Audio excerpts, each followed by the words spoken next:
नमस्कार दोस्तों, आपका स्वागत है। आज हम बात करने वाले हैं कि असल में क्या नर्क जैसी कोई जगह होती है। बहुत बार जो लोग नास्तिक होते हैं या फिर जो प्रैक्टिकली इस दुनिया को हमेशा देखने की कोशिश करते हैं, वो लोग यही कहते हैं कि नरक या फिर स्वर्ग ये बातों की बात है। इस दुनिया में अगर हम खुश हैं तो कहीं ना कहीं हम स्वर्ग में हैं, और अगर हम दुखी हैं तो कहीं ना कहीं हम नरक में हैं। तो इस तरीके से बहुत सारे लोग सोचते हैं।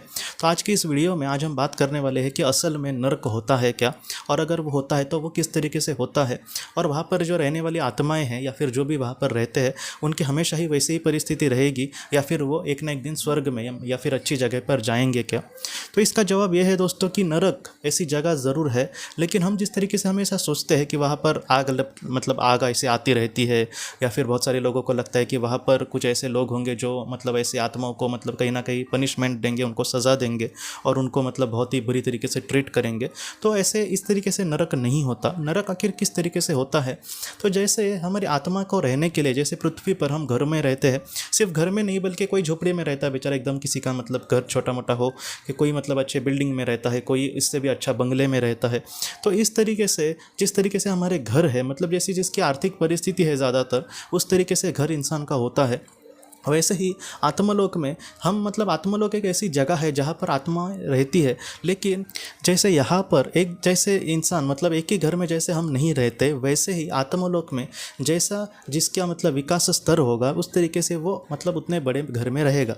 जिसका विकास स्तर बहुत ही अच्छा है वो बहुत ही अच्छे घर में रहेगा, और जो एकदम पापी आत्मा है, जो बुरी आत्मा है, तो वो बहुत ही निचले स्तर पर रहेगी। तो ये जो सारी चीज़ें हैं, जैसे पृथ्वी पर हम आर्थिक परिस्थिति को देखकर उसका वर्गीकरण कर सकते हैं कि वो कहाँ पर रहेगा इंसान, वैसे ही आत्मलोक में आर्थिक नहीं बल्कि उसके कार्मिक चीज़ों को देखा जाएगा। जैसे वो अच्छी उसने कर्म किए या फिर बुरे कर्म किए, इस तरीके से उसको देखा जाएगा कि वो कहीं ना कहीं ऊपर के लेवल में जाएगी या फिर नीचे के। तो इस तरीके से आत्मलोक में रहने के लिए परमेश्वर के द्वारा कुछ 7 ऐसे लोक बनाए हैं, और ऐसे लोकों में जिसकी जैसी योग्यता होगी वैसे वो लोक में जाएगा। पहले जो 3 लोक है दोस्तों, पहला, दूसरा और तीसरा, ये नरक है। कहीं ना कहीं इसको हम नरक कह सकते हैं। पहला जो लोक है वो इतना बुरा है, या फिर वहाँ पर इतना अंधेरा है कि वहाँ पर सब कुछ पूरी तरीके से धूमिल है। वहाँ पर कुछ भी हमें ठीक से दिखाई नहीं देगा। वहाँ की जो आत्माएं होंगी, उनके जो शरीर होंगे वो भी पूरी तरीके से नहीं होते, और यहाँ की जो आत्माएं होती है वो महापापी होती है। उन्होंने सैकड़ों लोगों को यहाँ पर मार डाला, बहुत सारे लोगों के साथ बुरा किया, उन्होंने कभी भी दूसरे के बारे में नहीं सोचा। तो इतना बुरा होता है ये पहला लोक। दूसरा लोक जो होगा इससे थोड़ा सा बेहतर, लेकिन उसको हम ग्रे वर्ल्ड कहीं ना कहीं कह सकते हैं। वहाँ पर भी अंधेरा ही है, लेकिन यहाँ की जो आत्माएं होंगी उनके शरीर ठीक ठाक होंगे, लेकिन वो बहुत ही ज़्यादा भारी होंगे। अगर आत्मा के लिहाज से देखा जाए तो उनके जो शरीर होंगे वो बहुत ही ज़्यादा भारी होते हैं। और ऐसी जो आत्माएं होती है वो कहीं ना कहीं बहुत ही दुख में होती है। उनको सुख में कहीं ना कहीं इनको अपने आप में बदलाव लाना है या फिर अच्छी जगह पर जाना है, तो सर्वशक्तिमान ईश्वर से प्रार्थना करनी पड़ती है, और उसके बाद उनके मार्गदर्शक आत्मा या फिर उच्च भली आत्माएं आकर उनको मार्गदर्शन करेंगे कि आकर आगे उसको किस तरीके से बढ़ना है। और इन सारी चीज़ों को अगर वो एक्सेप्ट करेंगे, पृथ्वी पर आकर बहुत सारे उनको दुख भुगतने पड़ते हैं, क्योंकि इनके बुरे कर्म होंगे, तो इनको वो बहुत ही अच्छे से अगर भुगतते हैं तो वो एक लोक ऊपर आ सकते हैं। और इस तरीके से दोस्तों दूसरा लोक है। और तीसरा अगर हम लोक कहें तो वहाँ पर भी धूमिल वातावरण है, लेकिन पूरी तरीके से वहाँ पर भी अंधेरा ही हम कह सकते हैं। लेकिन वहाँ की जो आत्माएं होंगी वो एकदम गई गुजरी हम नहीं कह सकते, थोड़ी सी बुरी आत्माएं, कैसे कि जिन्होंने किसी का खून तो नहीं किया, लेकिन जो स्वार्थी होंगे, काम क्रोध लोभ के पीछे हमेशा पैसे के पीछे, कभी उन्होंने किसी के बारे में सोचा नहीं, बहुत सारे लोगों को ठगा, उनके पैसे ठगे। तो इस तरीके से वहाँ पर आत्माएं देख सकती है। तो ऐसी जो आत्माएं होती है वो चौथे लोक से ज़्यादातर नीचे आई होती है। ऐसी तीसरे लोक में ज़्यादातर ऐसी भी आत्माएं होती है जिनकी शुरुआत आत्मलोक में हुई है अभी नई नई, और वो पृथ्वी पर आए और यहाँ पर आकर कुछ अच्छा कर नहीं रहे, वो अपने ही बारे में सोच रहे, स्वार्थी विचार कर रहे, जैसे दूसरे को लूट रहे। तो ऐसे भी लोग चौथे लोक से तीसरे लोक में जाते हैं। और ऐसे जो 3 लोक है, जैसे वहाँ पर हमने जैसी आत्माएं रहती है इनकी बात की, तो इन सारी चीज़ों को या फिर इन 3 लोकों को हम नरक कह सकते हैं। जो नरक है दोस्तों वो इस तरीके से है। चौथा जो लोक है उसको हम नरक भी नहीं कह सकते और एकदम बहुत ही अच्छा भी नहीं है, लेकिन कहीं ना कहीं वो पृथ्वी जैसा है। अगर हम देखे जाए तो एक अच्छा लोक है वो, लेकिन वहाँ पर की जो आत्माएं होंगी वो बहुत ही अच्छी भी नहीं होंगी और बहुत ही बुरी भी नहीं होंगी, वो ठीक ठाक आत्माएं होंगी। ऐसी जो आत्माएं होती है वो एक दूसरे के साथ बात तो अच्छे से करेंगे, लेकिन हो सकता है कि उनके मन में किसी के लिए ईर्ष्या भी हो। तो इस तरीके से जो नरक है दोस्तों वो पहले 3 लोकों का है। आज हम स्वर्ग की बात नहीं करने वाले, ऊंचे लोक की, उसकी बात हम अगले वीडियो में करेंगे।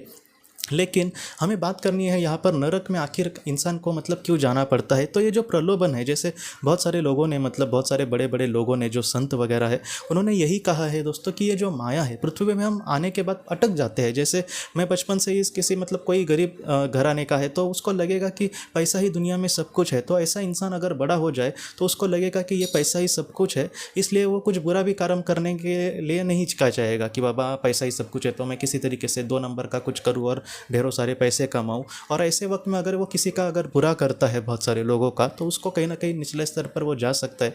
बहुत सारे ऐसे भी लोग होते हैं जो मतलब जैसे नेता वगैरह, वो कुर्सी, खुद की जो कुर्सी है वो छोड़ेंगे नहीं, ईदी अमीन जैसे या फिर हिटलर जैसे। मतलब कैसे कि वो मतलब जब शासन में बैठेंगे तब ऐसा एक नशा उनको छा जाता है कि मैं इस दुनिया में कुछ अलग करके दिखाऊंगा। और ऐसे वक्त में अगर उनके हाथों से कुछ बुरा हो जाए तो वो बहुत ही निचले स्तर पर जाते हैं।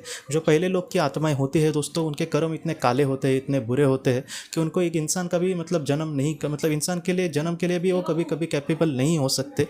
और इस वजह से कहीं ना कहीं उनको कभी कभी पशुओं के भी जन्म लेने पड़ते हैं। तो आप समझ जाइए कि कैसे इनके कर्म होंगे। और जब पशुओं के जन्म लेने पड़ते हैं तब उनके भी सामने मतलब बहुत बड़े बड़े दुख आते हैं। लेकिन इस जन्म में एक थोड़ा सा उनके लिए दया दिखाई जाती है, और वो दया इस तरीके से होती है कि ऐसे जो जन्म में मतलब पशुओं का अगर उनको जन्म मिलता है तो ऐसे वक्त में उन पशुओं को उनके जो कर्म है, उनके जो बुरे कर्म हैं वो सारे याद रहते हैं और उनको पता होता है कि आखिर ये कर्म उनके सामने क्यों आए। तो ऐसी बहुत सारी चीज़ें होती है आत्माओं के साथ। लेकिन अगर हम मतलब एक इंसान के नाते अगर हम सोचेंगे तो नरक इस दुनिया में मतलब उस दुनिया में अस्तित्व में ज़रूर है, लेकिन जो भी बुरा कर्म करेगा उसके लिए वो है। जितना हो सके हम अगर अपने जीवन में कुछ भी ना बुरा करें, बहुत ही अच्छे कर्म करने रहे, तो हम उस नरक से बहुत ही ज़्यादा दूर रहेंगे। इसलिए मैं यही कहूँगा दोस्तों आपको, मतलब एक दिल से कहना चाहता हूँ कि हम अपने जीवन में खुद भी बुरा ना करें। और हमारे साथ अगर कोई ऐसे लोग हैं जो बुरा कर रहे, तो उनको भी जितना हो सके हम अगर समझाने की कोशिश करेंगे कि बाबा तू अच्छा मतलब दुनिया में तो बुरा कुछ भी मत करा। हो सकता है कि आज बुरा करके तेरे अच्छे दिन आ सकते हैं, लेकिन कहीं ना कहीं ये सारी जो चीज़ें हैं वो तेरे सामने कहीं ना कहीं नरक में ही तुझे लेकर जाएंगी।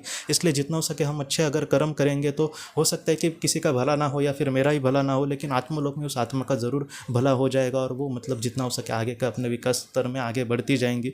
जैसे मैं अगर किसी का मतलब एक दिल खुले दिल से कोई सोचने वाला इंसान हो, तो ऐसे वक्त में वो किसी का कुछ बुरा करके एक मतलब उसको कुछ 4 चीज़ें मिल सकती है, लेकिन उसके मन में ये सारी चीज़ें फिर से आती रहेंगी कि मैंने किसी के साथ बुरा किया।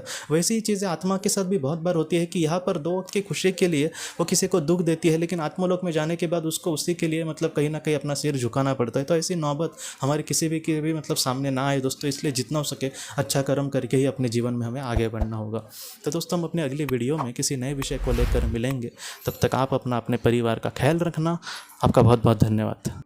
ज़िंदगी की रोशनी ये एक कंसल्टेंसी है जो ऐसे लोगों को मदद करने की कोशिश करती है जिन्होंने किसी अपने को खोया है, या फिर जो लोग अपने जीवन में बहुत ही ज़्यादा दुखी है। जो लोग इस संस्था के साथ जुड़ते हैं उन्हें पास्ट लाइफ रिग्रेशन की ऑडियोज़ भेजी जाएगी, जिससे घर बैठे वह पास्ट लाइफ रिग्रेशन का अभ्यास कर सकते हैं। और उन्हें 5 मेडिटेशन ध्यान की भी ऑडियोज़ भेजी जाएगी। और इसके साथ साथ उन्हें PDF किताबें भेजी जाएंगी जो हिंदी और अंग्रेज़ी में है, जो मोबाइल पर या फिर लैपटॉप पर आप उसे पढ़ सकते हैं।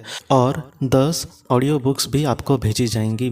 तो दोस्तों अगर आप इस संस्था के साथ जुड़ना चाहते हैं तो कृपया इस नंबर पे व्हाट्सएप मैसेज करें।